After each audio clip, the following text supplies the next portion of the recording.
കൂട്ടുകാരി മാന്തൽ കറി റെഡി ആയിട്ടുണ്ട്. അതുണ്ടോ,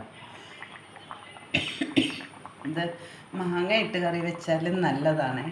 പക്ഷേ എനിക്കുണ്ടല്ലോ ഇന്ന് മാങ്ങ ഇവിടെ ഇരിക്കുന്നത് നല്ല ചനച്ച മാങ്ങയാണ്, അപ്പോൾ ഒരു മധുരം വരും. അതുകൊണ്ട് ഞാൻ പുളിയിട്ടാണ് കറി വെച്ചത്. പുളിയിട്ടാലും നല്ലത് തന്നെയാണ്. അപ്പോൾ ഇന്ന് മാന്തൽ കറിയാണ് സ്പെഷ്യല്. പിന്നെ അത് കണ്ടോ, വഴുതനങ്ങ തോരൻ കണ്ടത്. രണ്ടുമാണ് ഇന്നത്തെ ലഞ്ച് സ്പെഷ്യൽ. ഓക്കെ, വീഡിയോ ഇഷ്ടപ്പെട്ടെങ്കിൽ ലൈക്ക് ചെയ്യണം, കമൻറ്റ് ചെയ്യണം, ഷെയർ ചെയ്യണം, സബ്സ്ക്രൈബ് ചെയ്യണം കേട്ടോ. നാളെ ഒരു വീഡിയോ ആയിട്ട് വീണ്ടും എത്താവേ. ഓക്കെ.